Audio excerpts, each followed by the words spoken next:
Welcome to the video highlights of Adventures 96. Adventures is the annual conference of the Association of Educators in Private Practice, or AEPP. In August 1996, Adventures was held in Milwaukee, Wisconsin, on the campus of Marquette University. Co-sponsors in 1996 were Charter School Strategies, the Education Industry Report, and the Institute for the Transformation of Learning at Marquette University.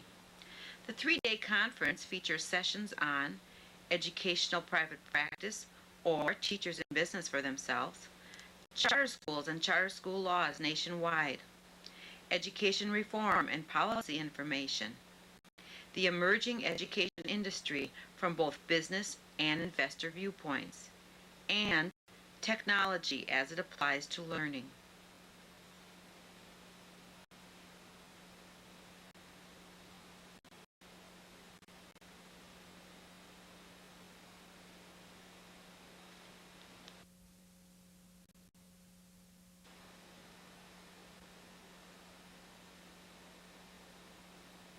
Here you see registration taking place on the first day of the conference.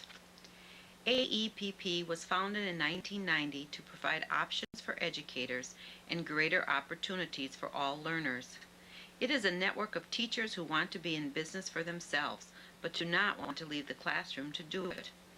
Educators in private practice are self-employed, professional educators who sell their services to public schools, private schools, individuals, or businesses. This is for next year. Oh, so you fill that out. Even though it's registered for the conference, this is your first time registered in the Red Book. Been here for well,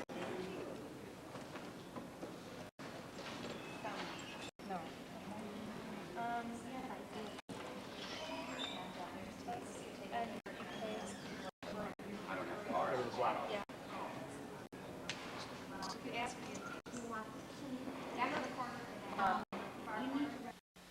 Members range from sole practitioners to those involved in large companies, and Adventures provides an excellent opportunity for networking, as you see here.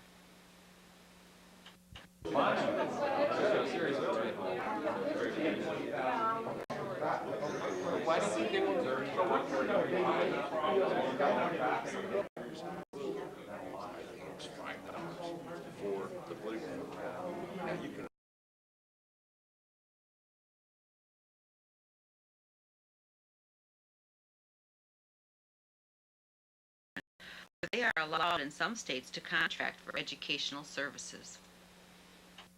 Right, something where I called was game 1A.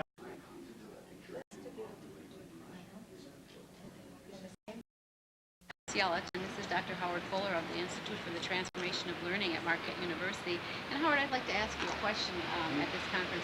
How do you see the movement insofar as charter schools, public schools, private practice, and all those things coming together at a conference like this? Well, I think the important thing is that we all need to be talking about how do we improve learning opportunities for kids.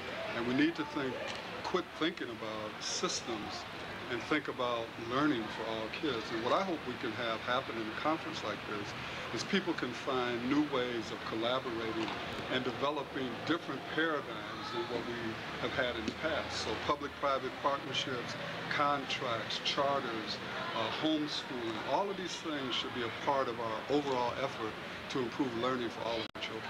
So you see that all of them as a part of education reform? Right, I mean, I do. I mean, for me, it's beyond education reform. It's learning reform. It's discovery. It's using all of the exciting tools that are available to us, and we can't do that if we stay confined within the existing systems. Well, thank you. Okay.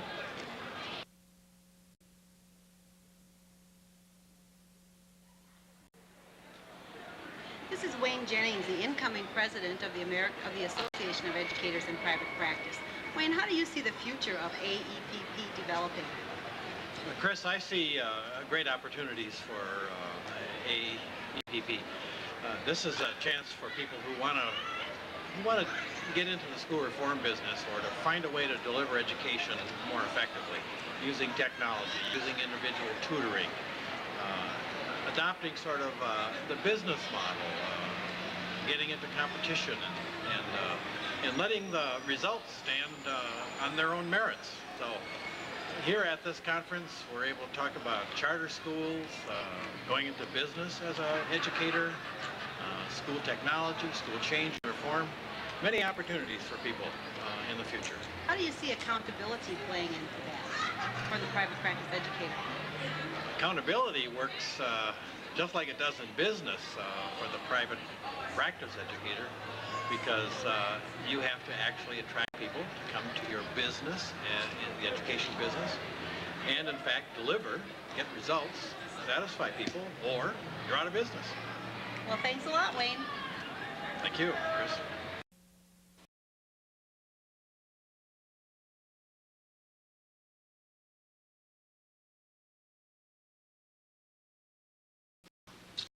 As a participant in a recent national legislator workshop, it was titled Politics of Change, much about what you're talking about here.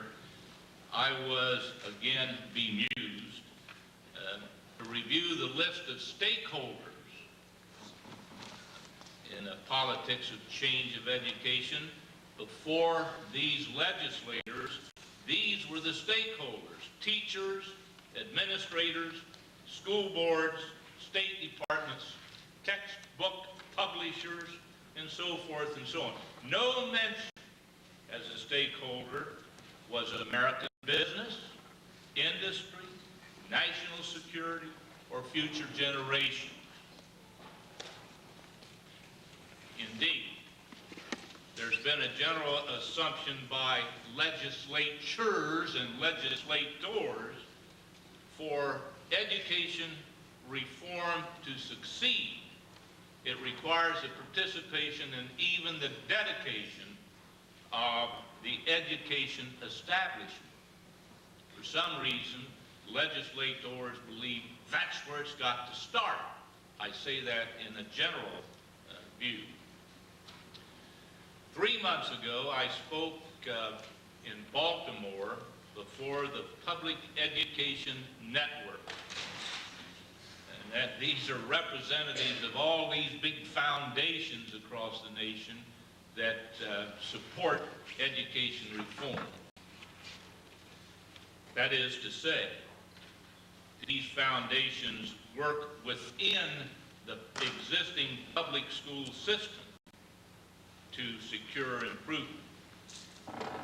My message to them was that their goal is impossible. And that message was not well received. But I was pleased yesterday to hear from this platform that I think Ted Coldry mentioned that there are now some foundations looking. So looking at ways to inspire or help education rather than public education. And I'm encouraged. For over a decade, in my capacity as chairman of the Education Committee and working with national groups, I acquiesced to the premise to make schools, public schools, work. We must raise expectations. We must supplant the production line with a process sensitive to the capabilities of the individual student. We must incorporate technology. We must nourish our educators. We must coordinate government services. We must reach for funding equity. We must develop a more efficient and prudent governance. And you all know that premise, that philosophy. Well, back in 1989 in Ohio, we passed a comprehensive reform measure that was intended, quote, to foster innovation, stimulate a wholesome competitiveness, provoke productivity, promote accountability, encourage public confidence, improve education opportunity for all, and provide data for better policy decisions. All that kind of fluff. And it did. It included deregulation in Ohio. It included all kinds of rewards, corrective programs, school to work, research, gifted programs, special ed programs, mandatory kindergarten, preschool, Head Start, remediation, at-risk, pregnancy intervention, parent and business partnerships, subsidies, you name it. Everything, including the kitchen sink. Even we included post-secondary options, which, by the way, is working great in Ohio. Mandatory intra-district open enrollment. Great resistance, but it's happening. And optional inter-district open enrollment, and currently in Ohio, out of 611 school districts, over 500 of them are now practicing inter-district open enrollment, but with all kinds of resistance and maybes and what haves. In retrospect, I am reminded of the story of a very caring, fastidious sea captain who had his crew devote themselves to the task of polishing the brass while the ship sank. I'm convinced that we've done all that we can in Ohio to shine the brass within the existing structure of public education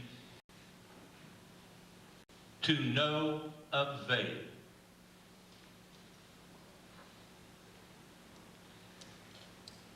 One extraordinarily successful component of our reform is a very sophisticated education management information system that provides detailed district profiles, including data on student outcomes, on student demographics, on staff demographics, on financial resources, you name it. We can pull up that information. And that's meant to give policymakers good information to make good decisions. Then, we established a measurement factor in Ohio, a proficiency test, that embraces a very simple concept. It's a mechanism to measure success by gains in student achievement based on standards. Spring before last, the kindergarten class of the nation at risk year graduated. To receive a diploma, all that they had to do was pass 4 parts of an 8th grade test. They had 8 opportunities throughout their high school years. They were well worn. The schools were worn. Still, 8% required post-12th grade remediation to reach an 8th grade level of achievement. Then those who did pass and got their diploma and went to higher education cost Ohio taxpayers, and identified, we accounted for it, cost taxpayers $35 million to remediate them, to prepare them for college. Now, my wife circulated to you this printout. I just wanted you to have this to use as a reference point because I find it to be a very telling instrument.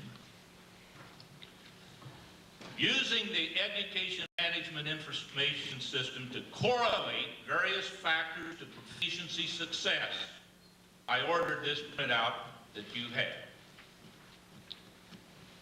You'll note, if you look at this, money doesn't count. On the first page, the expenditure per pupil in the top 45 schools in Ohio ranged from, now, forget the very first one because that's an island with, I think, 6 students or something, so scratch Kelly's Island. But other than that, number 36 on that list spent $10,100, and number 25 spent $3,900. Valuation per pupil. How much money you got behind you ranged from $386,000 to $39,000. Medium income ranged from $48,000 to $17,000. Instruction per pupil, that's the dollar spent on instruction, not administration, not food service, not transportation, but instruction, range from $4,000 to, or from $5,000 to $2,221. Number 45 was $5,025. Number 7th from the top was only $2,221. Then if you went to the back page, you would find those same discrepancies. A range from $10,000 in the very bottom of our proficiency to $4,100 and so forth. Teacher ratio doesn't count. It doesn't produce results. On the front page, you got from 15 students per teacher to 22 per teacher. On the back page, the worst in the state, you got them from 6 students per teacher to 22. Pupil attendance, doesn't make any difference. Staff attendance, doesn't make any difference. Teacher salary, doesn't make any difference. On the front page, average teacher salary. $47,184 down to $26,600. And on the last page, the bottom of the list, $46,000 to $26,000. By the way, in Ohio, we pay our teachers another 30% in benefits on top of the salary. And if you extrapolate that, you'll find that the teachers make $341 a day on the average maximum to a minimum of $197, the lowest, $197 per day is a pay range in Ohio. That's what you pay out in compensation and hard cash. Days and station doesn't have any effect. Now, I bring this to your attention because over and over, the establishment has told me, give us more money. Give us smaller class sizes. Pay our teachers more. And we'll give you better results. Bull. Right. We understand. We also established a legislative office of education oversight. And I chaired that office, and I turned to staff and I said, I want you to go out and find out for me what makes success. Why does this school do well and this one does not? And by the way, across our state, we'll have, out of this last proficiency rating, 9th graders who passed the proficiency test, all 4 parts, well, not 5, we're coming up with science, we've added science. Whole thing's expanding, we're developing this, but roughly 50% of the children will pass that test as 9th graders to have an 8th grade achievement level. In our private schools, and we brought them in on a kind of a opportunity basis. Non-public schools, it's 78%.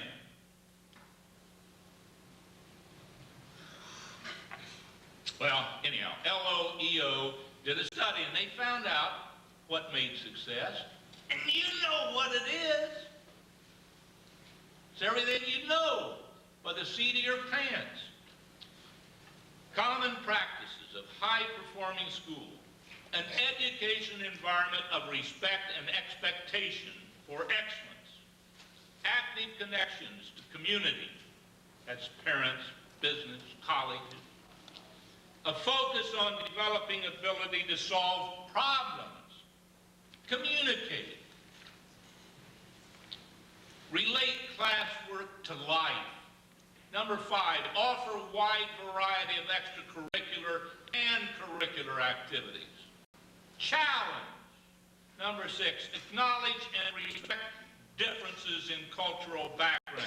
7, personalize instruction in response to student needs. IEP.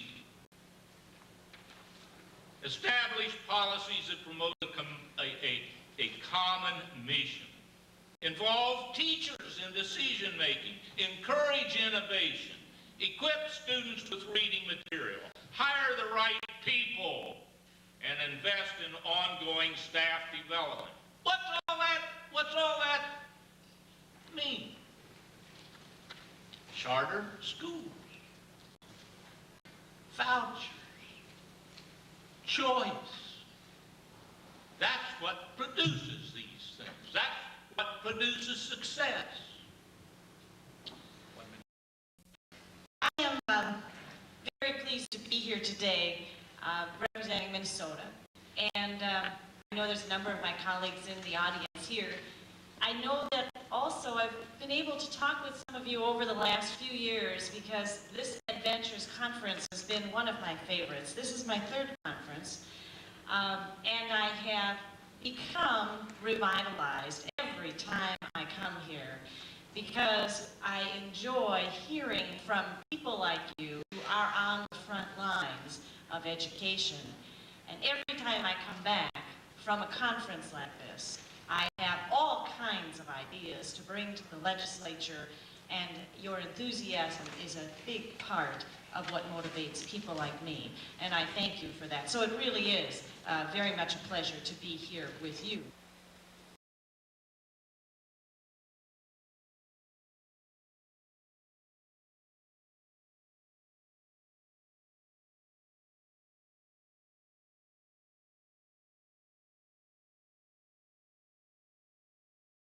Of public school choice and charter schools particularly.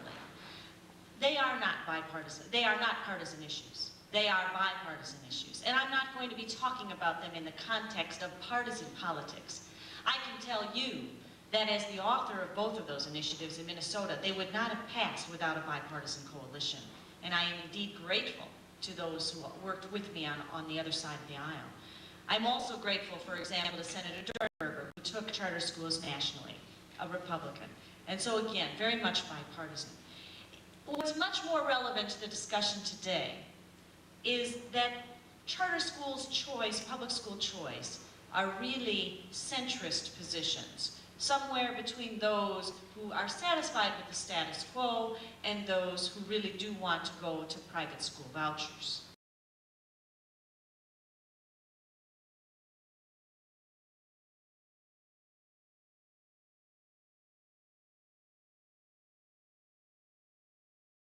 We talk about this campaign season. I guess I'm going to get a little partisan from the beginning, and then I'm going to gear off of it to broader issues at the end.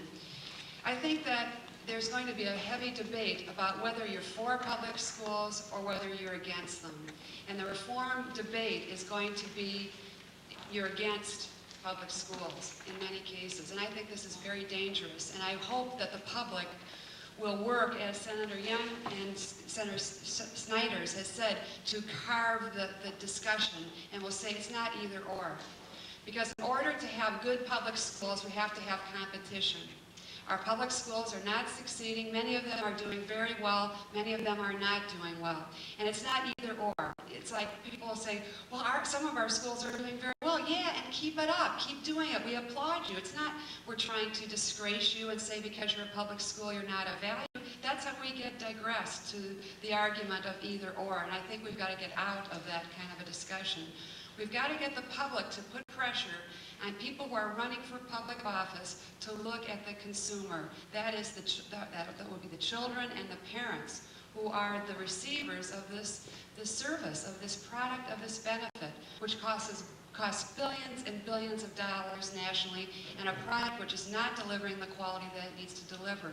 But what's going to happen, you'll find, is that one party, and I'm sorry to be partisan here, will protect the status quo. And I'm very glad in Minnesota that they have more of a nonpartisan reform movement. In Wisconsin, I must admit, I don't think we have as much of that nonpartisan effort, and we need it, and I applaud it, and I hope we can get there.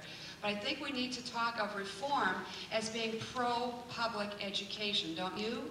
Reform is not anti-public education. It's not either or. It's the competition we need. But the argument will be phrased, and I've been to my teachers union discussion, is either or. And that can't be. Reform has to be very much a part of a strategy for reforming public education. It has to be seen as a plus. This person has been involved with the private practice movement since the mid-1980s, along with his colleague at the University of Minnesota, Ruth Ann Olson. Originally, they actually started the private practice movement, and without them, we wouldn't be here. Right now, he is working on tracking the charter school movement across the United States, and so I would really like to welcome Ted Coldery and thank him for being with us again.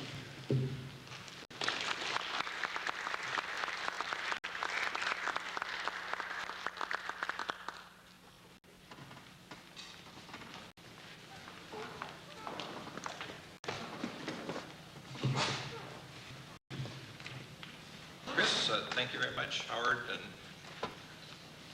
good friends. I always find this one of the most interesting meetings to go to, largely because it brings together such a collection of different people. It's fun to go around and be reminded again that so much of the conference is what goes on the side, just overhearing the conversations people are having with each other as they get introduced. There's always been these, from the beginning, these three kind of elements that interact and overlap and connect in very different ways. The charter idea, the contract, commercial contract, and the notion of teachers in, as they've always said, private practice, as I have always wished they'd say professional practice. And I'd like to talk today a little bit about these three elements as they kind of weave through what I think is essentially the research and development sector of American public education. And while a lot of that research and development, the innovation, has to do with the schools, and mostly when we talk about charter, we follow it with the word schools, and when we talk about contract, we follow it with the word schools. The thing I want to stress up front is that this is, as much as anything, a research and development project in the strategy of system change. What we have here in this whole movement is an alternative way of getting the scale, to take the getting major system improvement. There is a sense in which charter and contract is about schools, but that's only part of it, and not the ultimate part of it. The object, of course, is to produce changes and improvements generally throughout the whole system of American public education. The old idea, I think, is that change and improvement was something that occurred within organizations.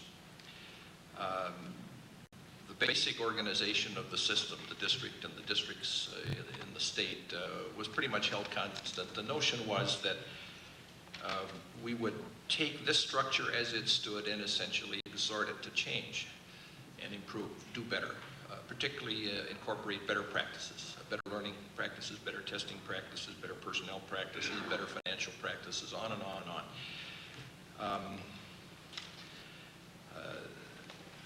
The concept that's emerging, I think, is the notion of change as something that moves faster between organizations than within them. So the whole alternative strategy emerging here, as I make it out, is one of simply challenge and response. The challenge takes the form of the states essentially saying it's okay for somebody other than the local board, some public body other than the local board, to offer public education in the community. A major break with the traditions of the system.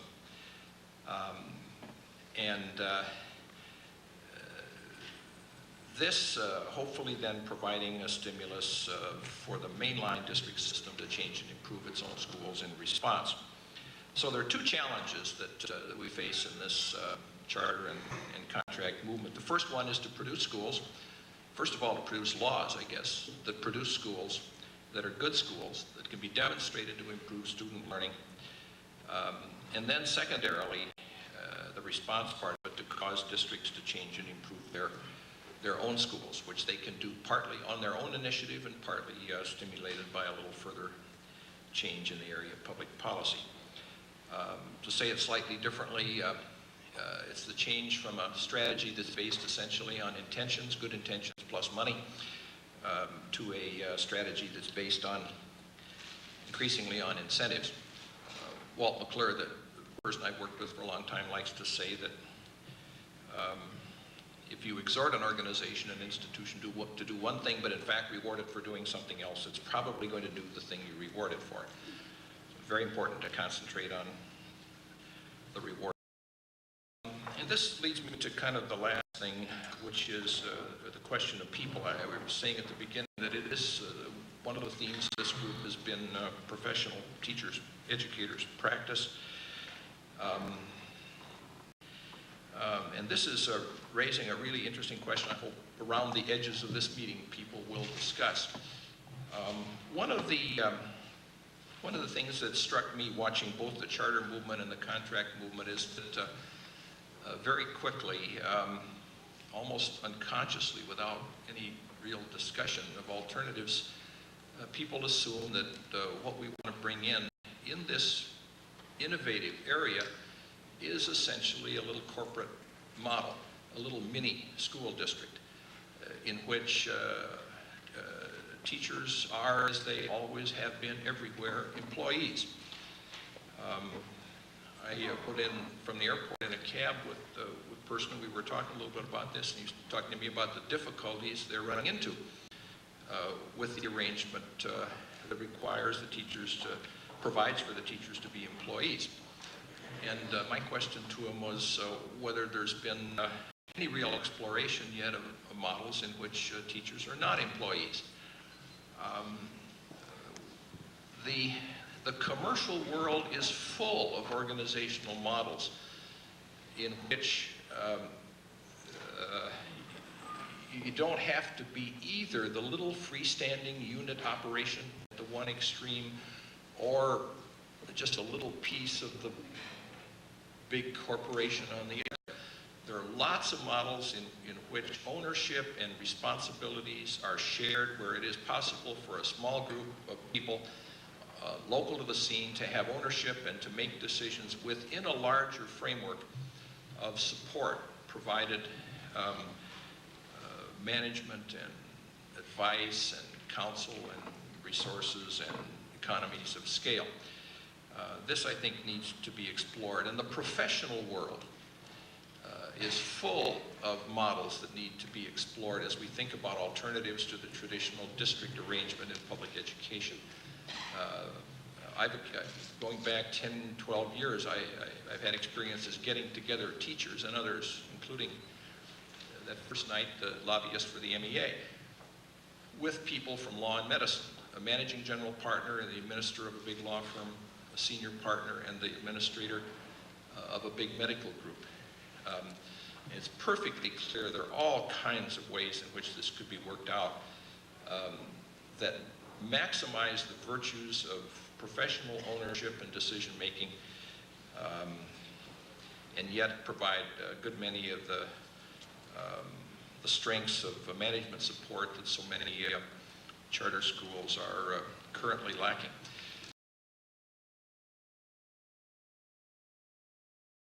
And learn from each other.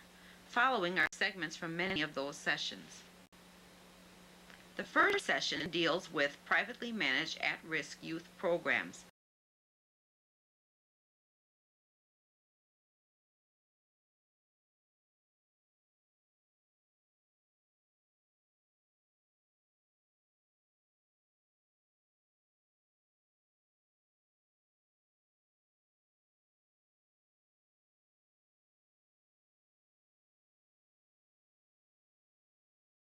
Jeff Hahn, and I'm the executive director and founder of a school in northern New Jersey, Palisades Learning Center, and also head up a consulting company that deals with school-wide behavior management issues.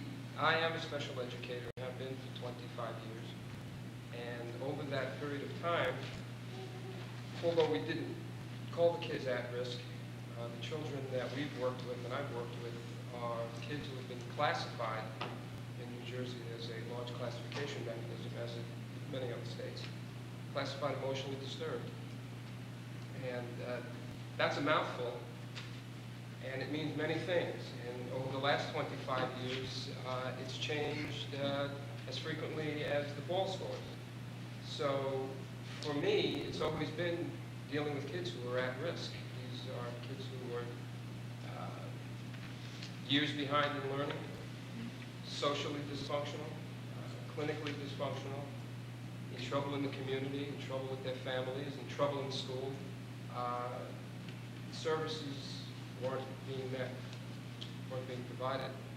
So we are, in essence, a subcontractor to the public schools in our 5-county region of northern New Jersey. It's Paramus, New Jersey. And we service roughly 100 students a year who are the most at risk for a day placement, classified emotionally disturbed.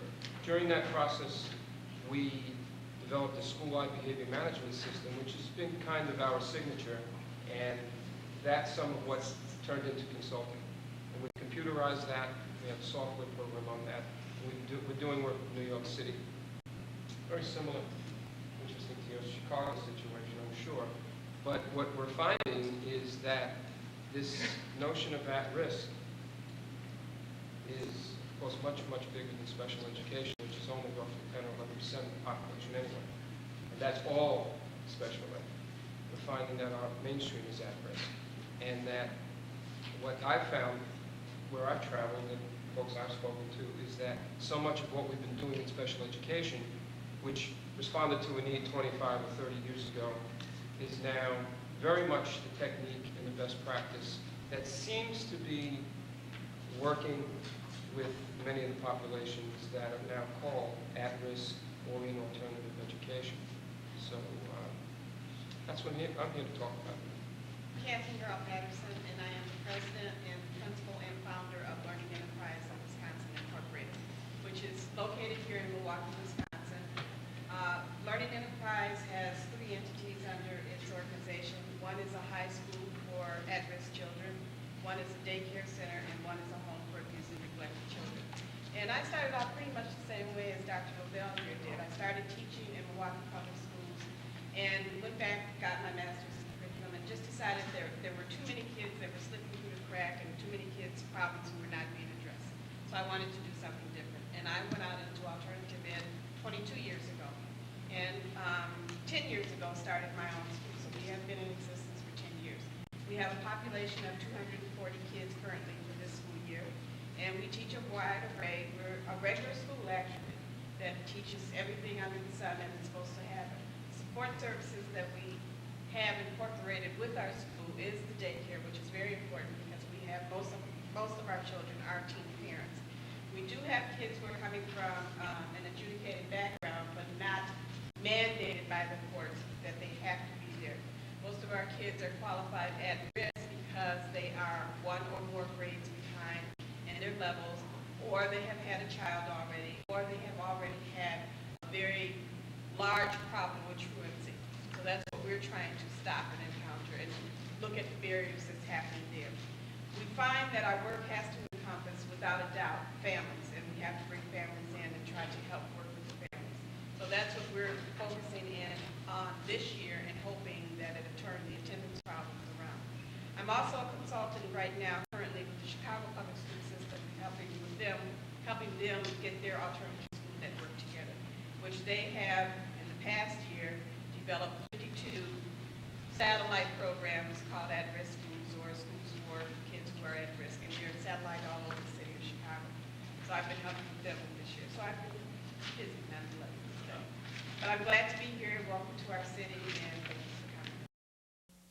There's no such animal, and we're seeing kids that have all these factors, and it's one kid, and that's not just one kid in our school. It's we work with 1,000 individuals, and I would say almost all 1,000 kids that we see have all these factors going on. They've dropped out, they've been exposed to substances, they're underachievers, they've been assaulted, you name it, they've done it. So we're talking again about outcomes. How do you begin to measure that? How do you begin to say, is it enough to keep the kids safe so they're not endangering anyone anymore, themselves or anyone else? And they're coming to school every day, and then you need to teach them to read? I mean, what are we looking at here? And let's take a look at that. With a real free schedule, and a school day, sort of, you're stuck with whatever their period times are. And I would prefer to be able to, whatever. This session dealt with opportunities for educators and professional practices. Teacher entrepreneurs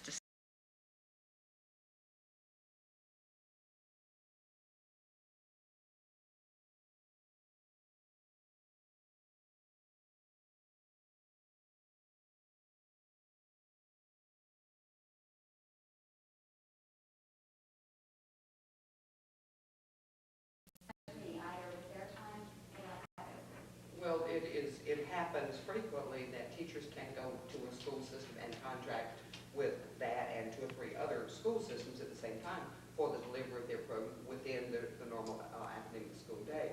But that doesn't sound to me like what you're looking at. You're looking at special needs of children, to pull them out or to do a whole class.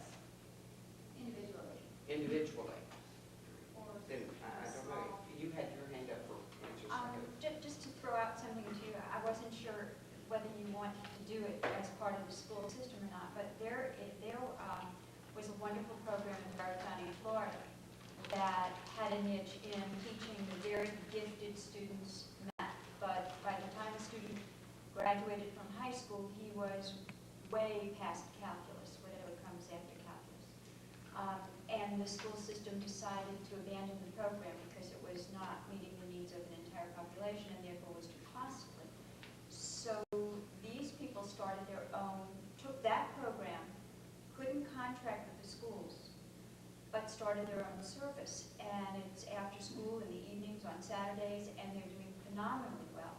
There's a science person who goes into the schools, who contracts to go into the schools, but going in with a program. So if you have a specific way of teaching that's working, and you can set yourself up with an outline of your program, be very specific about how it would meet the needs that a school needs, maybe you could go into the school, but if not, then take that style, go in and open up outside of the school system. You may want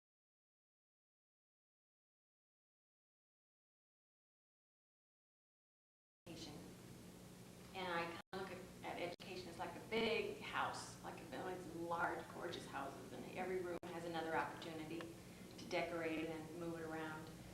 And so I've done international, I've gone overseas, I've done all these different things.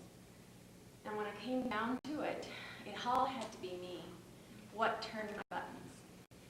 And I was at Dartmouth doing independence. I was a national endowment for the Humanities Scholar, and we did interdisciplinary studies, and I did women in history. People had been left out of the books. And I found women pilots. Now, I have no interest in, I get sick. So I'm not in any competition with any pilot here. But I do have a very strong feeling that we have left whole groups of people out of history. So based on just that statement, I've self-published and I've published another book. I've done public speaking. I do intergenerational work. It just goes on and on and on. And I teach at Hamlin on graduate studies, and it goes, but everything leads to another door when the passion has been hit. It's just like a dead hit, right on. And when you hit that, when it comes into your life, you really have to follow it with everything that's in you. And then the amazing thing is that it has a reverberating effect with everybody around you. The reason, when we talk about making education relevant, I just die when I think of my niece, who is a very talented young woman, graduated from college and haven't a clue what she wants to do.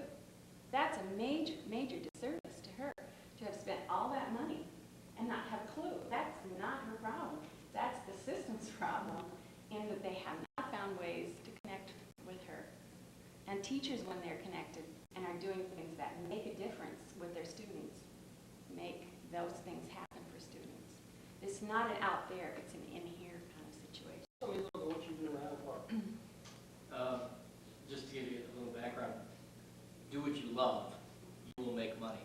I taught in the public schools, I taught in private schools. I needed extra money, getting married, having kids, started tutoring, little by little by little. One thing led to another. I had to make a choice. I was teaching all day and tutoring all night and on the weekends. I threw in the towel in the schools and I started tutoring. I drove from house to house to house. Then I finally signed a lease, opened a three office suite, then a 6 office suite, an 8 office suite, now it's a 10 office suite. And in a way, I've gotten more into being a businessman than a tutor, although I keep my private practice, because actually that still is what brings in the business a little bit, but now my tutors are becoming known. And that's what's important. It's because I hire good people, qualified people, and they're not all certified teachers. So really, it's all high school skill-based curriculum. I see one of my dilemmas is that to expand out of this community I'm in, I need some sort of standardization in my own practice. I really rely on the talents of my own teachers to teach these kids their skills. We're very effective. I can't handle the business. This is the first year I haven't even had summertime blues. It's been so busy. I can't even believe it.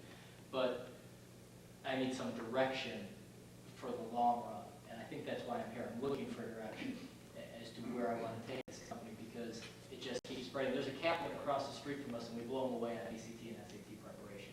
Nobody from any of the high schools goes there. They come to us. I don't know how they keep the programs running. Kids come from like Libertyville to the Highland Park Stanley Kaplan, and it's all word of mouth. It's a program that we developed. It's streamlined. It's what I love. How many hours is it?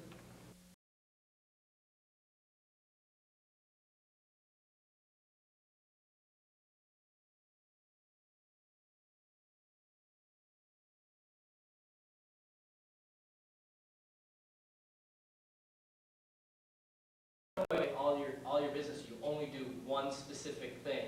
You've really limited your market. I mean, you need to.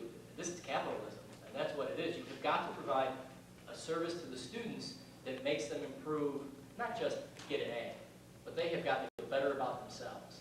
When students feel better about themselves because they're getting better grades, because they're accomplishing more things, it's a positive self-image. That's what makes it a success, at least in my company. It really is. But it's really, I guess, the motivation of each teacher and just a positive attitude that you can do whatever they come in to do. Now, if there's somebody calls and they want something I can't do, I would refer it out immediately.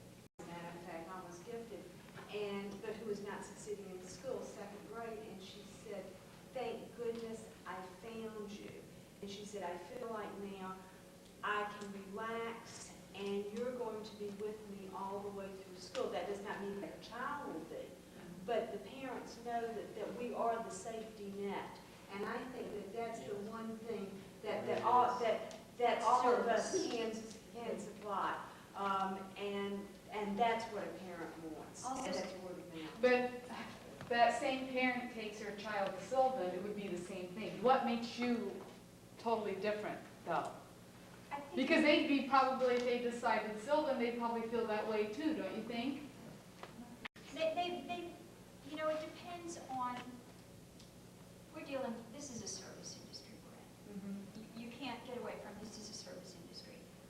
What physician do you go to? Do you know that medically he's better than Dr. Jones down the street, or does he make you feel, does he position himself as a person for you, who listens to you, who has your best interests at heart, who also has the medical expertise that you feel safe with.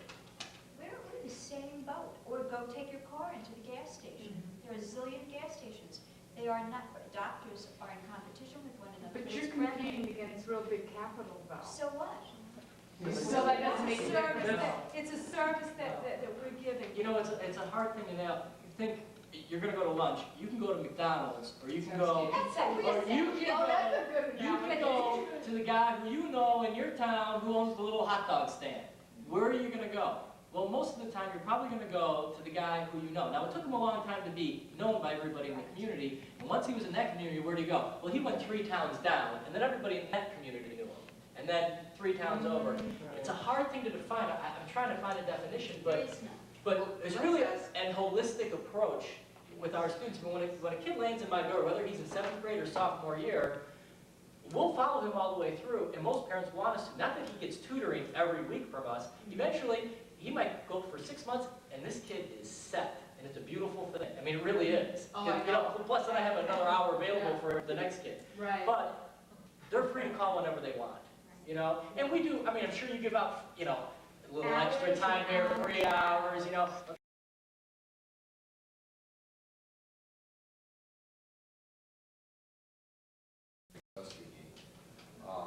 I would say that I agree, you have to do what you love. And I love teaching remedial reading, and that's how I started. But I quickly found out that I had to expand my services, so if I love teaching learning disabled, I would keep that, just as you keep tutoring, but you're going to have to add other services to support what you love to do.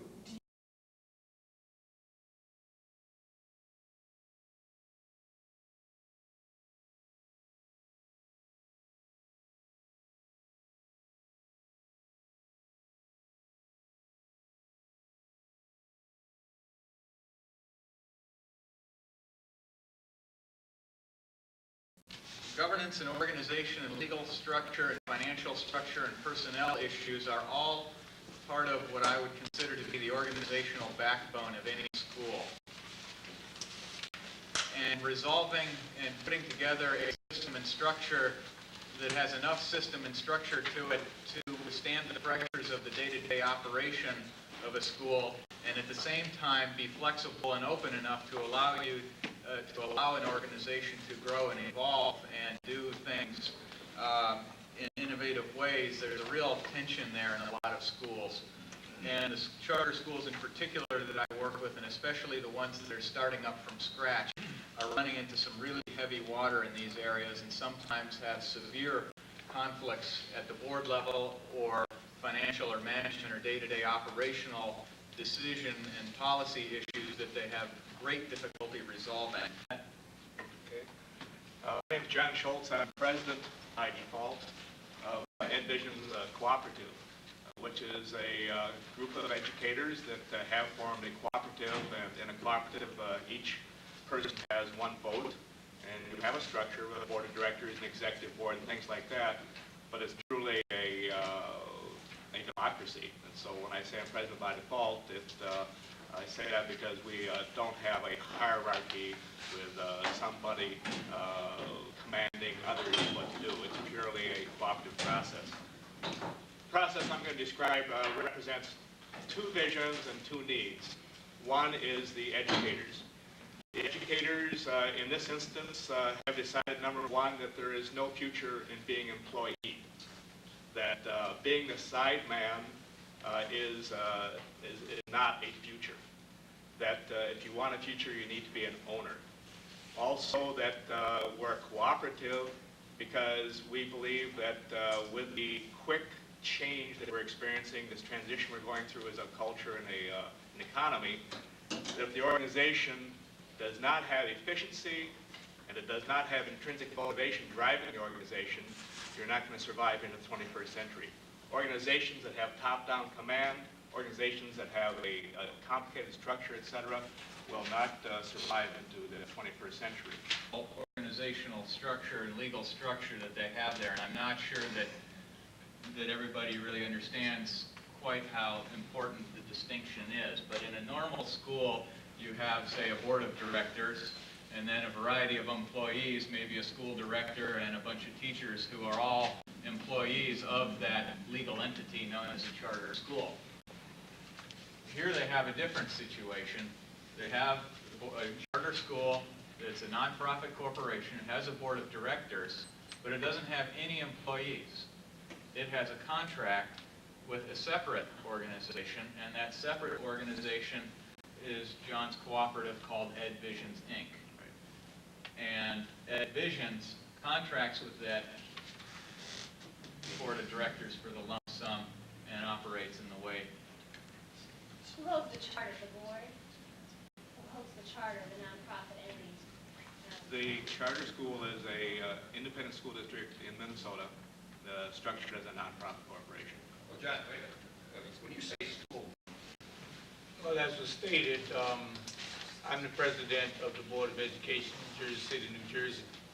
And as you know, there was a law passed January 11, 1995, bringing about charter schools in the state of New Jersey. Basically, I have, not as a board member, because I think the one thing that, as I've said for the 7 years that I've been on the board, because that's been my history, is that I sit on that board with one pair of eyes and one pair of eyes only, and that's the eyes of a parent. All 8 of my children have gone through the public school system. I am not satisfied with the American public school system as it stands today, and I've been dissatisfied for a long time. But I think 2 of the elected officials raised some concerns that I have. One is this is not a partisan issue, but it is a political issue. Let me say that again. It's not a partisan issue, but it is a political issue. The other question that was raised by one of the legislators was the question of it's not an either or. Well, I hate to shock the reality of the world. It is an either or. It may not be an either or for people who are concerned about education, but the haves and the wanna-be haves are definitely fighting the have-nots. And the other critical issue about all of this discussion is that the majority of the children that we talk about in the American public school system in 1996 are low-income children, and the majority of whom happen to be of color, and the majority of whom come from about 10 to 12 states throughout the United States of America.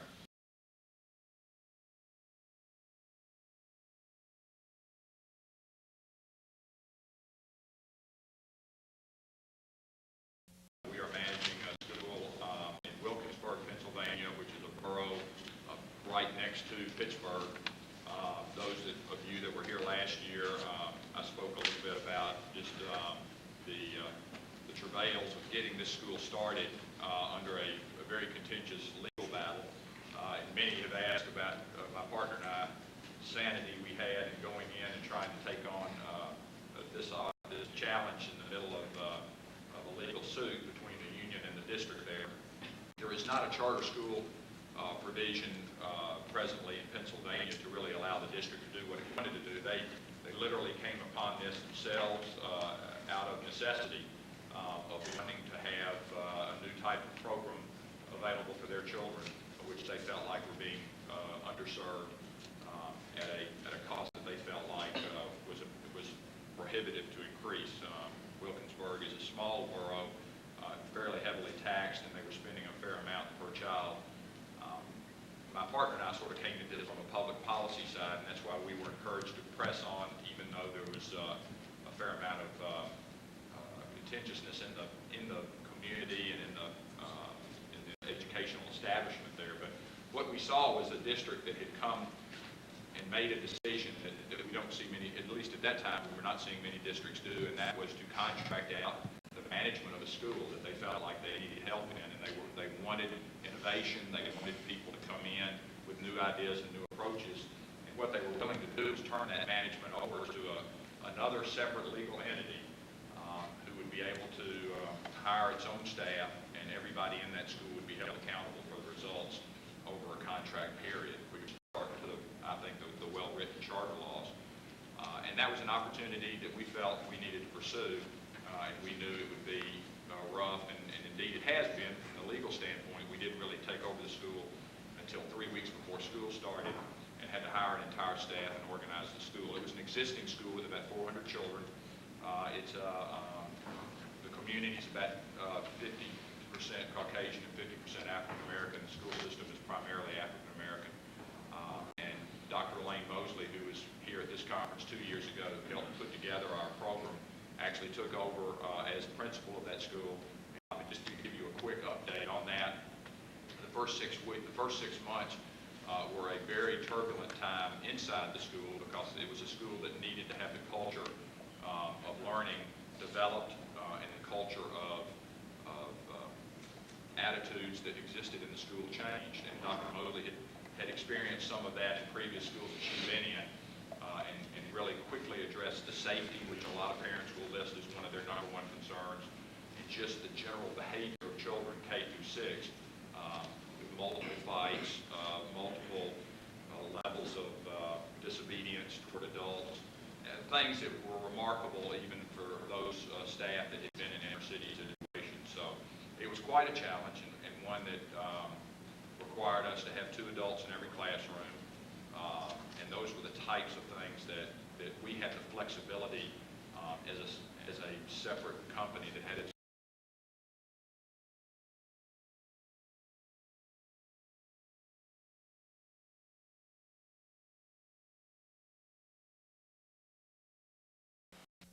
And then you got to make a living at it too, so that's the other part of that equation. Is, you know, you're going to sell your services. You know, I go to a school district and I say I can do what you're doing as well, with less cost and less hassle. If you went to any business in the world and said that, they'd beat your door down trying to get you to come in. The bottom line is schools aren't dealing with the bottom line. That superintendent, he saves $10,000 on a contract, he's not going to get a $10,000 raise next year. And he don't care, he's making $120,000 anyway. So it's very difficult to appeal economically to a system that doesn't have a bottom line, but yet on the other hand says we can't afford your services, and we're going to let that kid drop out. So it's a little frustrating. I get a little bit bitter in my old age, but I've stopped building a lot of windmills too. So. But it's a lot of fun, you know. For any of you people who want to do stuff, I'll tell you a whole area out there that school's really neat. They give you this free. Just because I don't want to do it. I don't do tutoring, I don't do prisons and that. But there's a whole big need out there for homebound education. And if you want to get into outsourcing that, and see, their teachers don't want to do it, they're already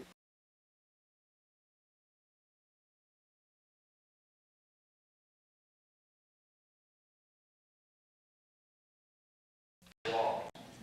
And are you going to be willing to fight through the resistance?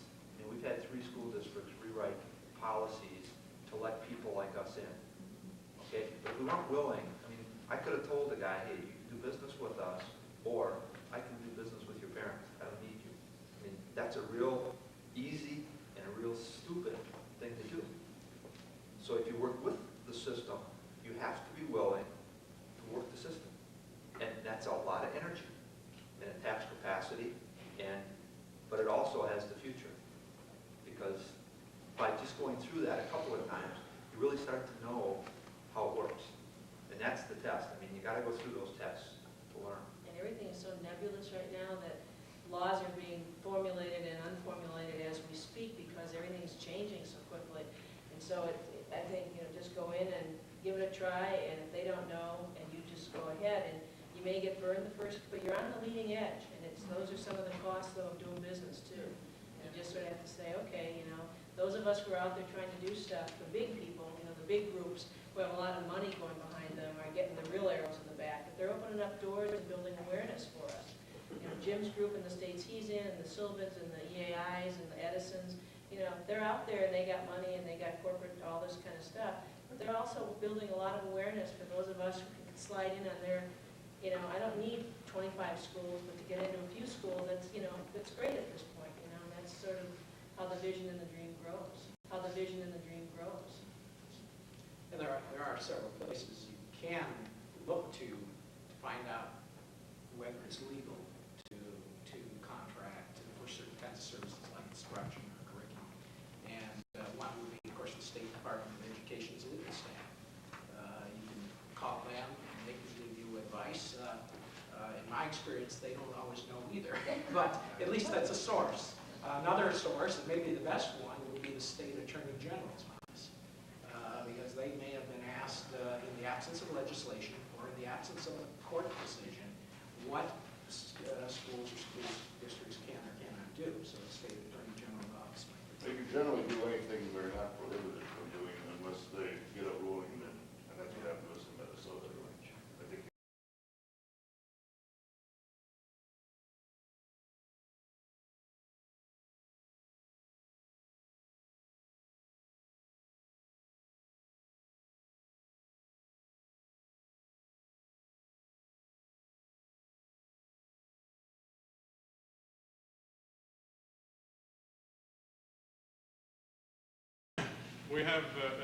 we took over an existing public school in Springfield, as I mentioned before, but for those that came in later. The school is a K through 7, or was a K through 7, will be a K through 8 next year, 450 students. According to the superintendent, it was the second worst performing school in his district. From the start, and it was declining because they have controlled choice in that district. So the school only had about 360 students, but 450 places. From the start, we had a waiting list because people were looking for something different. The waiting list has been getting longer. I think it's about 1,000 names right now. And we're increasing to 600 students this year. We tested, we had the Iowa test performed at the beginning of the year, and then again 7 months afterwards. And every grade level improved more than those 7 months, some even by double. And it's a very mixed school. The school has about 40% Hispanics, some of whom can speak English or couldn't speak English when they came in. They are improving and learning fast. 30% African American, and the remainder some small minorities and whites, that's politically correct expression. 65% at-risk students, all receiving lunch, free lunches. So it is truly an urban, and Debbie, I hope you agree, it's truly an urban kind of environment. And Debbie is quite familiar with the school also. So the transfer has been very successful, but when you're talking about urban environments here, we're operating in Cairo, Egypt, even though those are private schools, or in Pakistan, that's a pretty comparable environment sometimes. Does that answer the question? Yes? I'm curious, when you have for either of your two schools being till 8th grade or whatever, as far as you go, what happens to these kids after 9th grade? Well, we only, maybe this wasn't clear, we only operate actually pre-K preferably, pre-K through 12th. We're clearly a college prep.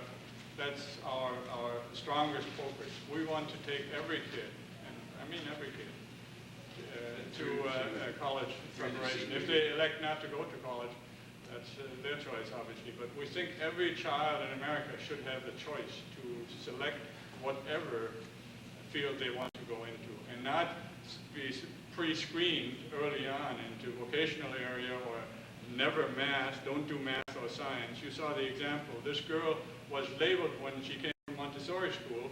The mother said, this kid can't do math. The teacher said, this kid can't do math. She's majoring in physics and math now at Reed College. I mean, this is criminal, what we're doing to the kids. They should have the options to do whatever they feel like and whatever inclination they have. If they want liberal arts, fine. 65% of our students, by the way, end up in the so-called hard subjects. Engineering, math, science, medicine, you name it. Girls and boys, black and white, no matter what background. Very scary statistics, folks. more than 50% of all PhD degrees in these so-called hard subjects these days are awarded to foreign citizens, not even counting U.S. citizens of foreign origin, foreign distraction. 50%. We have an example of a Palestinian fellow. He has a PhD in microelectronics, something fancy. And he's working on a top secret, he's not a citizen, he's working on a top secret Navy project together with a Korean fellow who is his boss and another foreigner, I forgot who it is. I mean, this borderline dangerous what we're doing. You know? And it's getting worse, so we better improve this education that our kids are receiving. And this anxiety of math. Anybody can do math if you don't tell them that it's difficult. We tell them too often it's difficult. And that's one of the mistakes. The teachers come in and they're afraid of math. So one of the things that we do, we use subject teachers, even in 3rd grade, to teach math. So the English teacher or the general teacher doesn't come in and tell the kids, math is too difficult, you can't learn it. My son, in the best private schools, because after 6th grade we gave up with public schools, we sent him to the best private school in Minneapolis. He was told to better select silk screening instead of math. Shortly afterwards, obviously, I took him off the school.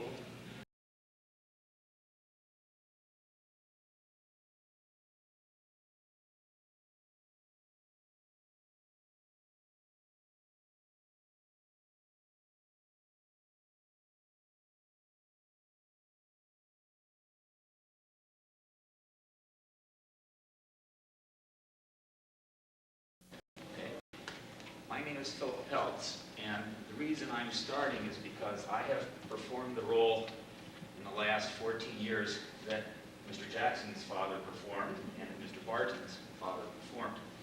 In 1982, I had this idea of starting my own school. This is the first time I've ever been anywhere where I didn't have to explain why. So I'm thrilled about that. But the idea of starting one's own school is really kind of a divine madness. And I also said this is going to be a for-profit school. And the reason I had that decision very quickly is in one of my previous incarnations, I was a professional musician. And I had a lot to do with not-for-profit corporations. And I discovered, from my point of view, that they were monstrosities. And that you could never get people to agree on plans and policies and that sort of thing because there was no bottom line. When you've got the idea that if this works and we make money, people will agree to that. If you have a not-for-profit situation, in my judgment, you very frequently find yourself making decisions based on ego rather than efficiency. So in 1983, I started a school of 9th and 10th graders only. I started with 12 students. I showed that I was serious because I expelled one in the 3rd week. In the 2nd year, we grew to 45 students. 3rd year, we had 93. 4th year, we had 68. We lost 30% of our population. Now, when you're in this kind of game this way, you know, you start losing 30% of your tuition because there are no fish fries, there's no beer sale. Fundraising for us is people can give us money, but they don't get a tax write-off for it. So you ask why. So I went to these parents and I said, well, why are you leaving? And most of them said, you have the best school in Belleville and I'm pulling my kid out. I thought, wait a minute, something wrong here. What we had done incorrectly is that we had implied or had not made clear enough what our intentions were, what the focus of our school was going to be. They thought we were going to be the elite country club school. And when they discovered that we were actually serious about making these kids do academic work, they pulled their kids out. So we survived that year, and that was the real crunchy year. That was the year on the 2nd floor of the building, I pulled the door of a locker off and threw it down the hall. Then we recovered the next year. We went up to 98. Following year, 135. We started to make a profit in 1989. That was 6 years after we started. I took my first salary in the 7th year. Fortunately, my wife had a good paying job. I also took my first day off in the 8th year. By first day off, I mean I worked 365 days a year until the 8th year. I still hate to take vacations, to tell you the truth. We reached our full enrollment, which for us is 165. Now, that's a very small number, but we'll talk about that as we get on. But it was at that point, when you're full, now you have the pressure, are you going to get bigger? You know, we're Americans. What do? You get bigger. The reception was another time for networking and also a book signing opportunity for Dennis Zolke, author of Educational Private Practice.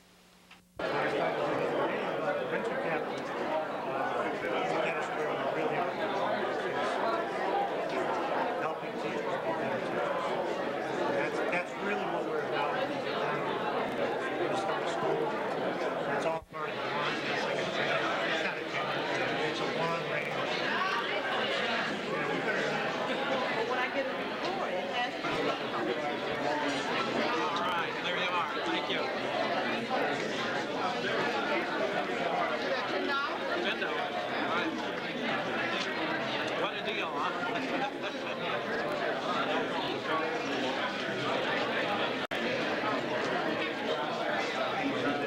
Following is Howard Fuller's complete address.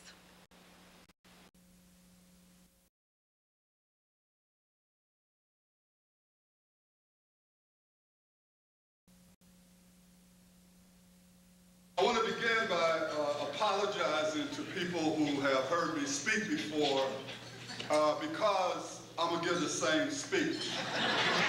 And the reason why I'm going to give the same speech is because the conditions haven't changed. And when the conditions change, I'll give a different speech. And so I just want, so you know, for Eric and Bob and all these people that heard me in all these different places, hey, what can I tell you? I mean, it's going to be the same. But what I want to try to do today is to sort of share with you some of the ideas that me and others have been talking about. We try to deal with this whole issue of the transformation of learning and why I think many of you are here at this particular conference. And I want to start out with a quote by a 19th century German philosopher named Schopenhauer. And what he said is that the task is not so much to see what no one has yet seen, but to think what nobody yet has thought about that which everybody sees. And what it really has to do with is this whole issue of change. And this is what you're supposed to be about here. But as I've said before, one of the interesting things about change is that many people want change as long as nothing changes. And a lot of us, even those of us who think that we want to do it different, we so deep in the box that it's hard to get out.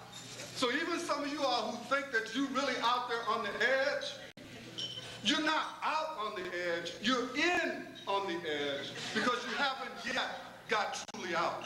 And so what we want to talk about are ways of getting out. And so what I want to talk about conceptually in this notion of the transformation of learning is this idea of moving away from thinking about a system and to begin to, or a public school system or a school system, and begin to think about, I used to call it the system of schools, but I want to call it something else. I want to call it a system of learning opportunities. Because if we look at it in that way, then we will understand that schools are only one of many learning opportunities that ought to exist for kids and their families.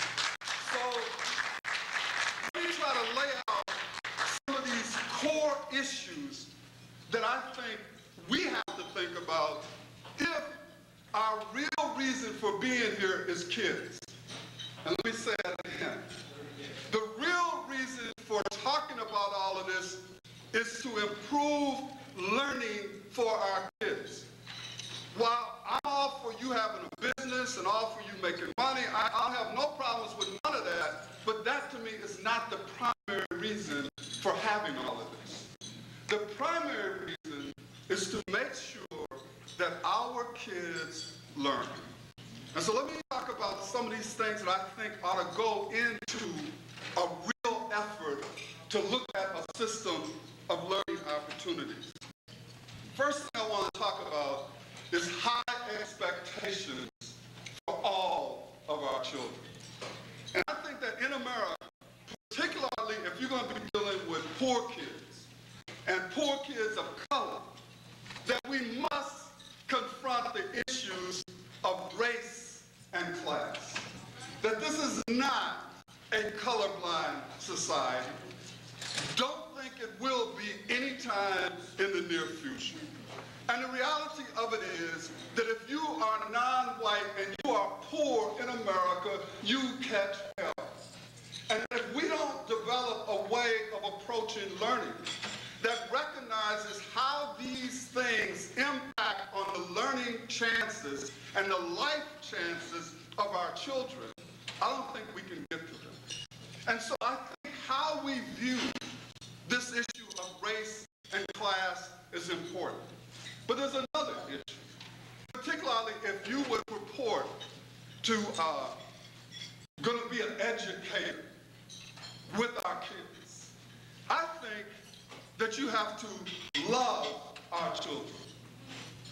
Now, people get mad at me all around the country. Why I gotta love them? I want to explain why you have to love them. I'm not asking you for no romantic attachment. I'm not asking you to give up the rest of your life. But what I am asking you to do is to have a deep feeling, a level of deep respect for our children, for their families, for their communities. And I think if you don't have that deep level of respect, that deep feeling of love, I don't think you can reach them. And there's this book by Marianne Williamson called Return to Love. And what she's talking about is the connection between love and transformation. And she says that if you don't love people, you will never understand them. If you don't understand them, then you can't reach them. If you can't reach them, how is it that you think that you can teach them? And so to me, this issue of love is fundamental. Our kids need people with them who love them, who respect them, who can hear their voices. Lisa Delpit has this book called Other People's Children. And one chapter of that book is a thing called Silence Dialogue, where she talks about the inability of some of us to hear the voices of other people's children.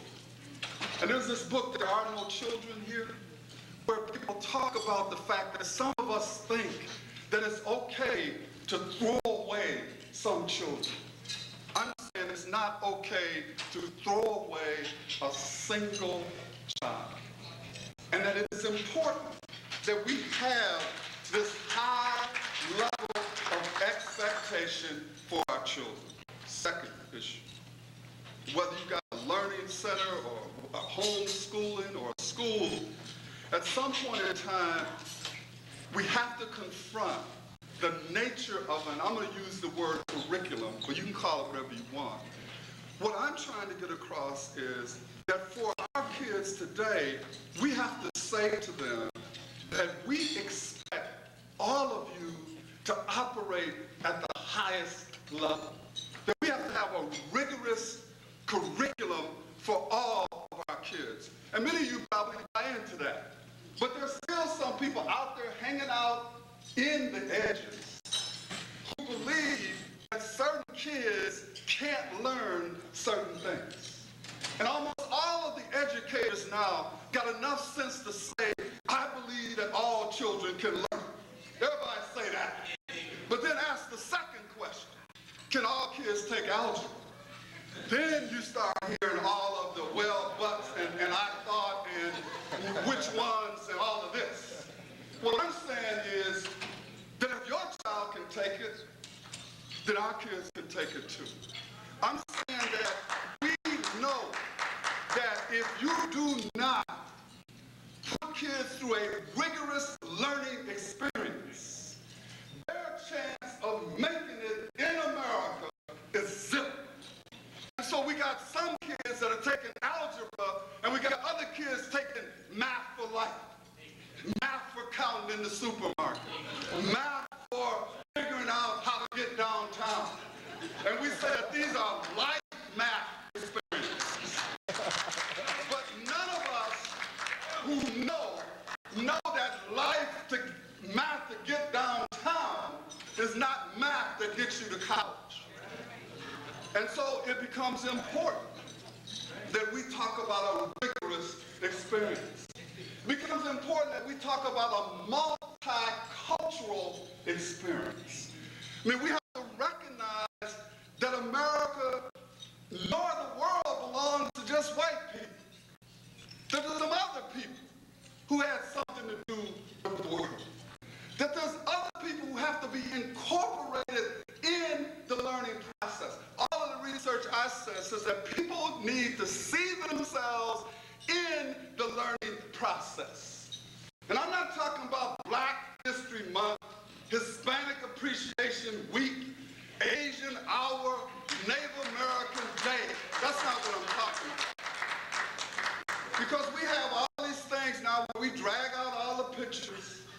You know, when we got a month for Black people. Let's find some pictures. Let's find some slides. Let's play Marvin Gaye on the radio. That's not what I'm talking about. What I'm talking about is incorporating us in the whole thing. And not just reading Langston Hughes' poems, which everybody ought to read, along with all of these other folks, but it is putting the entire experience in math, in science, in English, in all of this stuff. We are part of this too. And there are ways to reflect what we've done. And then there's the idea of not just talking about theory with no relationship to practice. And I know most of you are buying this, because when Perlman wrote this book, Schools Out, the interesting thing about Perlman's book was when he talked about the yak in the box. How you get kids in this place and you yak at them for 47.5 minutes. And what we say to kids is, hey, look, trust me, all this stuff I'm telling you, in 15 years it's going to be useful to you. No, I don't think so. I think what we have to do is to make a direct connection between what we're saying and how does that play out in the real world. What is the connection between theory and practice? How do we make that connection? And a lot of you know this, but I'm going to pass it on to the 2 or 3 of you who don't. You know, all of my life, I mean, I went through high school, and I thought that there had to be a reason that was deeper than anything that I could understand why you had to take biology before chemistry. And I know there's a connection. And then I saw this tape by William Daggett. And what William Daggett said is that this group of people met in 1930-something. They were figuring out the science curriculum. They was trying to figure out how to do it. They couldn't figure out how to do it, so they said, hey, let's just do it alphabetically. So, you know, you take, I mean, a serious thing.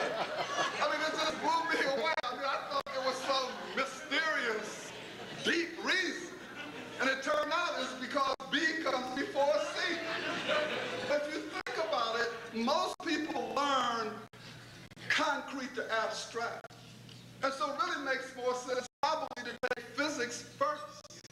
And so what I'm raising is we have to be able to make the connection between reality and theory, between practice and theory, so that kids can make a connection. So that school to work, for example, is one of those things. But school to work will fail if we all think that the reason for kids learning is to go to work. So the reason for kids learning is to engage in the practice of freedom. So when Paulo Freire, in Pedagogy of the Oppressed, when Richard Shaw, in the foreword to Pedagogy of the Oppressed, said that the purpose of education is to not develop people to fit into the way of the current order. The reason for people to learn is to give them the ability and the capacity that they have to become part of the the transformation of their world, which means to engage in the practice of freedom. So it is not just about preparing somebody for a job that won't be there 5 years from now. It is about preparing them to be able to engage in lifelong learning so that they can interact with their society and be a part of transforming that society. So this notion then of the content, what about the delivery? Ron Edmonds said that we need to learn how to teach in all of the ways that kids know how to learn. And that's really what a lot of you all are about. Because what you're really saying is that we have to destroy this 2 by 4 by 6 by 9 by 12 paradigm. This idea that all learning takes place based upon what's between the 2 covers of a textbook. That it can be done within the 4 walls of a classroom in 6 evenly spaced periods throughout the day, and then in 9 years and 12 months you're educated is a bankrupt industrial age paradigm. And so what all of you ought to be saying here is that we're going to throw that out. That we know that that is not the way to prepare kids for lifelong learning for the 21st century as well as what's left of the 20th. We know that we have to deliver, quote, instruction in a whole lot of different ways, and it isn't even instruction anymore. It's facilitating an environment for discovery. It really is about discovery. It's about creating a way for kids to discover, to learn, to be a part of that themselves. It's also clearly about technology. And I hear people say to me, and there was a quote by a teacher who was saying that when Edison created the radio, or whatever, that people were saying that the radio was going to eliminate teachers. And then when TV came along, and then before that there was the projectors. And so now there are a lot of teachers out there who are saying, well, since that didn't happen, I feel the same way about computers. Big mistake. There's a difference in this technology. The interactive nature of this technology is different than what we've had before. Will it replace teachers? Not entirely. Could it? Well, ask a group of kids who are out in Ohio who had taken an algebra course with no teacher, and they were connected to a tutor in Berkeley who was answering the questions as they had it. Now, will that occur everywhere? No. But will it occur? It is occurring. It is already happening. The problem that we have is the people who most are exposed to technology are people who got the money. And so what we've got to do is to make sure that poor kids have access to technology so that this gap, this technology gap, will not in fact continue. But the beauty of technology, computers and whatever it is, it's only good if people know how to use it. Now I'm going to use one sports analogy, only one I'm going to use today. It ain't about the Olympics. But there was this coach, they were talking to him about his recruiting practices. And he said that one of the things that he attempts to do is that he recruits huggers. And so people are saying, well, what are huggers? He said, well, you know, if you look at it, you have this game, and it's a tough game, and everybody's out there playing, and they sweating, and we win, and I got my new suit on. He said, I don't want to be out there hugging all these sweaty people, so I got a group of people over here who never get off the bench. I hug them. So that when people take the photographs, I'm hugging one of my players, but I ain't hugging nobody that's going to mess up my suit. And unfortunately, for many of us, that's what computers are to us. They're huggers. So that when the superintendent comes around, we got computers over here. We got a lab over here. Now, you have to take the books off of them and the boxes and stuff you got packed up on top of them, because what you really have is something that you don't use. And so really, if the technology is going to help the delivery, it has to be embedded in the learning process. It ain't just about sending kids off to some lab somewhere that's disconnected to everything else, where if you got a lab, you got a program, but it's not connected to their reality.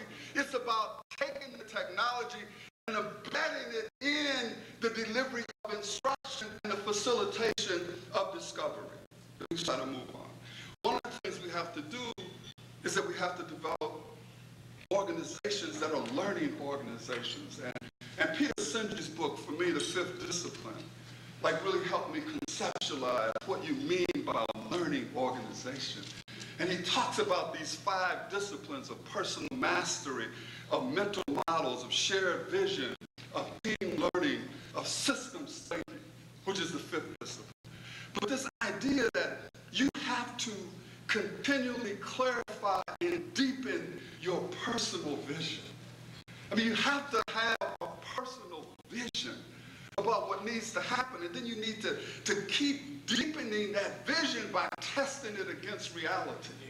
And you deepen that vision by constantly expanding your knowledge, and then bringing that back and say, how does this relate to reality? And then if you can have a personal vision, you have to be able to develop a mental model of where you want our kids to be, of what it is you want to see, so that you can lay that out to people. And then there has to be, particularly within learning organizations, there has to be this shared vision. We have to allow people to come together to develop a shared vision.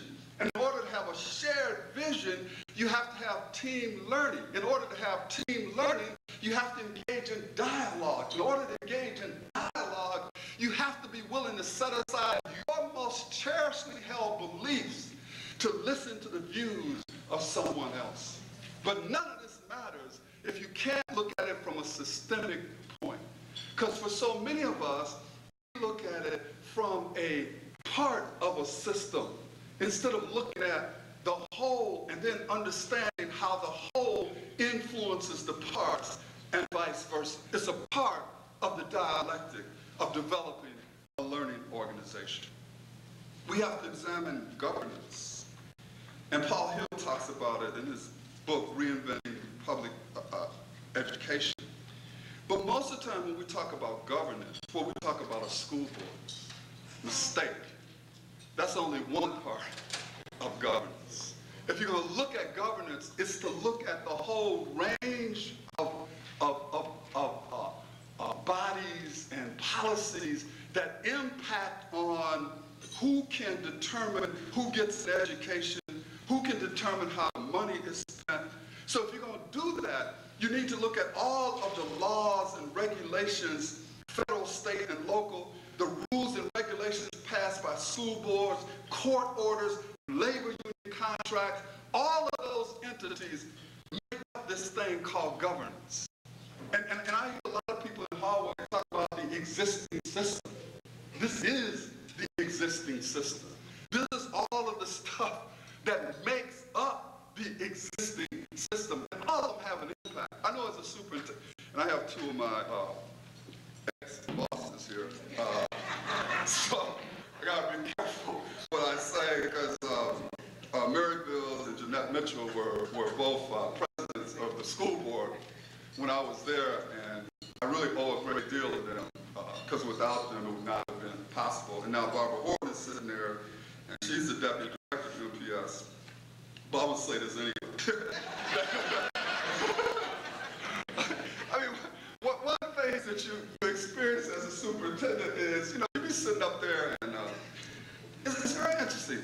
One thing can happen to one child in one classroom, in one building, in a school district with 156 schools, and before you know it, you got a rule that now affects 156 schools.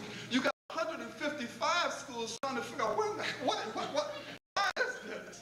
And it's not that people are mean-spirited. It has to do with what happens when you stack one on top of another, a whole decade, a whole 2 decades of well-meaning rules to make sure that this never happens again.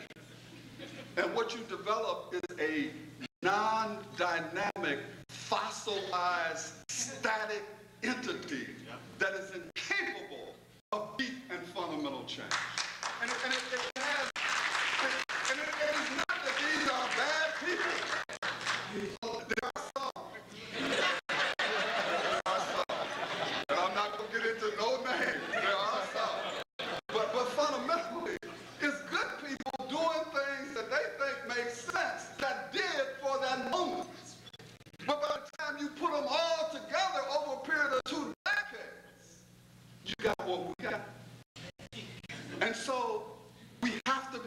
understand why this has to be radically different. And one way of making it radically different is to talk about, at least from a system perspective, is true decentralization.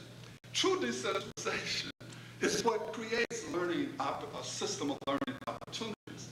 But see, true decentralization really means that those learning places become the focal point of the system. And so what really happens is most of site-based management in America today is a hoax. It's a hoax. It's a hoax because you got people down there meeting and hollering at each other over 15% of the money. Okay, and I'll get to the money here in a minute. But what I'm talking about here is that unless you're really willing to say, let the schools or these learning places have total control over their budget, control over their curriculum, control over who gets into their schools, you don't have no site-based management. What you have is an illusion of site-based management. And if people wonder why they're all mad at each other all the time, they're mad because they know they can't do nothing, and the little bit that they can do don't change nothing until people get mad. And so if we're really serious about a decentralized system, then what you really have to do is to open up the system to all kinds of learning opportunities, charter schools, public-private partnerships. I mean, you have to do, learning labs, homeschooling. I mean, I don't know how many of you all heard Momina Tatum, who was here, but she homeschooled her 6 daughters. 3 of her daughters are now homeschooling their children. I haven't come to my class. I challenge anybody with any PhDs in C&I, curriculum instruction, from Harvard, anywhere. I challenge any of them to be in the room and tell me that she doesn't have a revolutionary idea about learning. But yet there are those people, oh no, we can't have homeschooling. It'll destroy the system. I'm getting ready to get into that in a minute. Let me move on, because I know I gotta hurry up and finish. Chris told me to finish. I want to talk about another thing, and that is development of people. You cannot expect teachers or anybody else to do this differently, and we never give them any time and resources in order to learn how to do it differently. I mean, another great thing about the way we're doing all of this is this stuff we call in-service. Think about what in-service is in America. First off, we get a teacher out of a school, maybe 2 if there's a lottery, and 2 of them can go. And we send them somewhere, maybe there's 60 teachers in the school, the only way the other 58 know the 2 gone is there's a sub, or they got to take the classes. And so we send them somewhere, and they learn all this dynamite information. They come back, there's no way for them, the 2, to explain nothing to the 58 who didn't go. That's number 1. And then if the principal didn't go, she or he don't know nothing about any of this. And when he gets back, the principal, well, why do I have to change the schedule, blah, blah, blah. So you got this total disconnect, and then you got these 2 fired up people in a building with 58 other people who don't understand why they fired up. And then we wonder why this don't have any impact. And then for the 2 who do it, they get in the room, and as soon as you get with real kids, of course, something goes wrong. And since they don't know what to do with what's going wrong, what do? They do what you would do. You go back to what you knew. But we have a way to handle this. What we do is we have a thing called banking time. That means that you can bank 2 minutes, start school 5 minutes early for 6 months, and maybe by the end of the first semester, we can have a half a day for staff development. If you read Stevenson's book, The Learning Gap, he talked about the difference between Japanese teachers and American. Japanese teachers are in school longer, but they teach less. Why? Because they recognize that if you don't do professional development, than the fact that you standing in front of the kids, which is a problem. But the fact that you standing in front of them for more time doesn't mean anything. Because more of what you've been doing that doesn't work, somehow to think that that's going to make a huge difference, the logic of that escapes me. So what does it mean to have a longer day of what we are currently doing, or a longer year of what we are currently doing, so that kids can be bored longer than they were? And unless you're going to change the way people interact with the kids, what does this all mean? And so how do we approach the whole question of the development of people is critical. Now, in these last few minutes I got, let me get to the two controversial things. So I was saying, first thing I want to talk about that's controversial is accountability. Now, an interesting thing about accountability is, and I took this definition from Chester Finn, so if y'all don't like that, sorry. It's in his book, We Must Take Charge. And he said that there's like 3 aspects to accountability. One is standards. You have to have standards. And I know a community will struggle around what's high standards, but I think there are ways to come to grips with what do we mean by high standards. The second thing you have to have is a way to assess whether or not the standards are being met. You have to have a timely way to inform people as to their progress or lack thereof. But then comes the kicker. The kicker is there has to be consequences.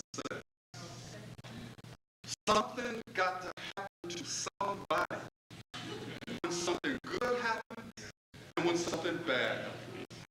And as long as we have a system where everybody knows that whether a single child learns, everybody is going to get paid. For us to think that there's going to be deep change in a system like that borders on insanity. We know that we have schools, for example, where kids haven't learned anything in that school for a decade. But everybody in the building knows that next year we're going to send them a new group of kids. As long as we can allow schools that don't work to remain open, as long as we can allow people who should not be teaching anybody's children to continue teaching them, and if they got seniority, you can't do nothing with them. Nobody ought to have rights to a building by virtue of how long you've been sitting in the building. And to think that you can have an accountability system without any consequences, to me, is just beyond belief. But that's what we have. And what I find is really interesting, now that I've been on panels, and I think my wife experienced the same thing, but I was on a panel with a representative from the NEA, and they were talking about charter schools. And they were hard on accountability. If these charter schools don't do this, if they don't do this, if they don't do this, they don't do that. I said, excuse me, why is it that you want all of this accountability for charter schools, but you don't want it in the existing system? The same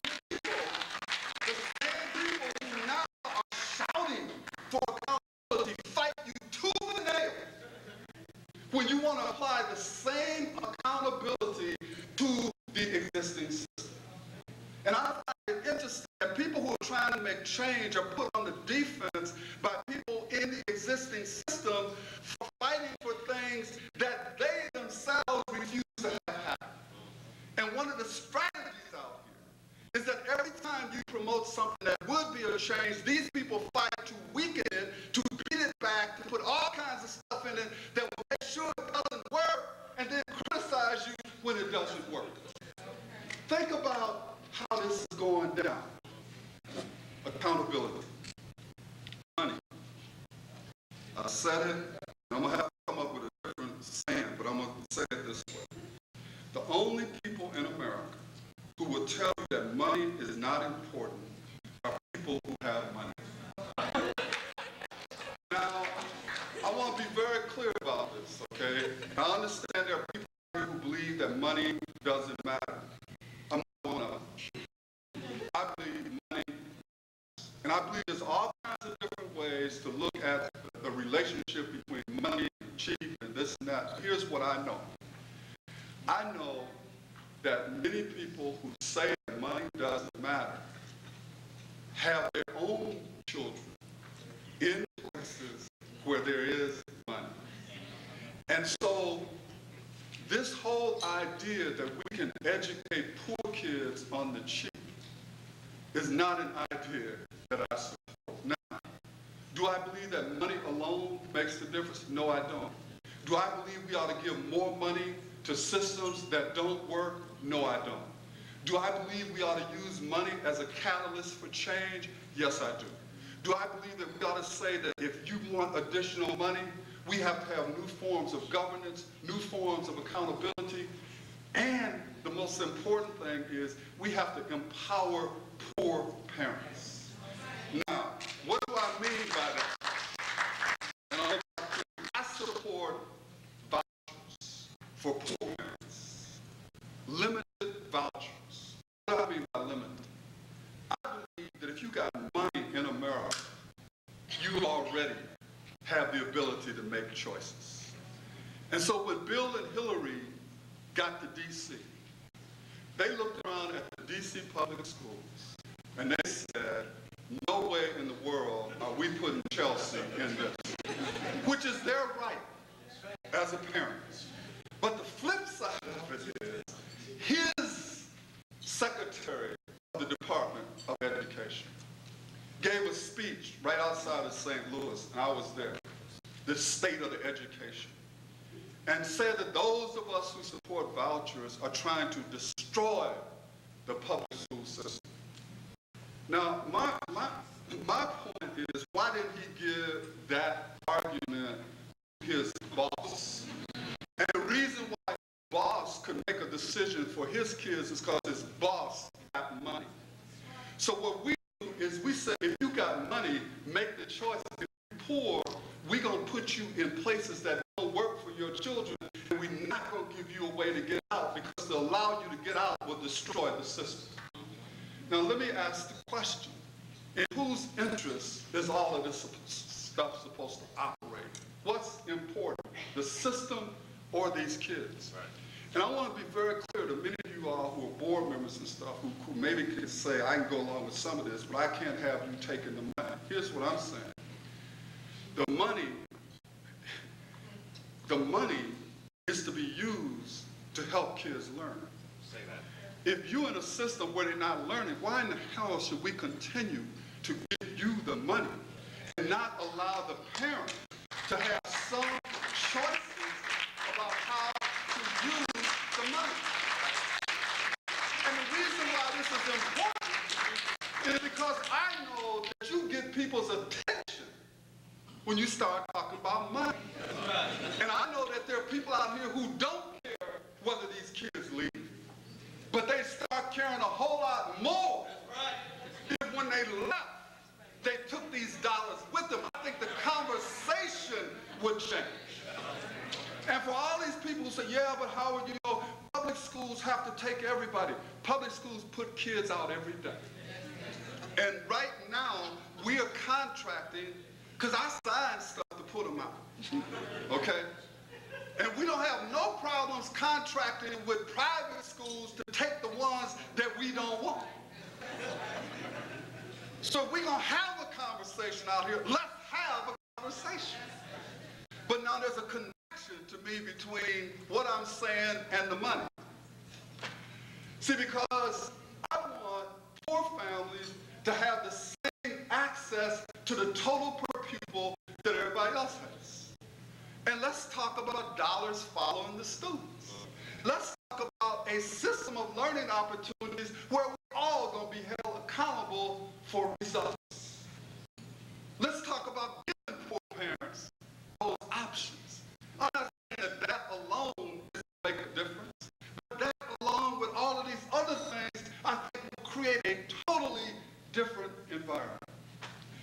end by mentioning this point. A lot of people say, well, Howard, if you do this, you will destroy democracy. No, I mean, this is an argument. Here's my argument. My argument is what Kenneth Clark's argument is. That a democracy depends upon an educated populace. And that the seeds to the destruction of democracy is continuing to allow kids to come out unable to read, write, think, analyze, and compute because they cannot engage in the practice of freedom. And so that the key to democracy is to develop something that operates in the public interest. And it is in the public interest to have the widest range of options available for all of our children. So when you talk about transforming learning, that's what I need. It's about transforming what we know about the process of learning, but it's also transforming the structures in which learning takes place. And so I leave you with the words of William Daggett. He said, we must love our children's hopes and dreams and aspirations and prayers more than we love the institutional heritage of the school system. Thank you very much.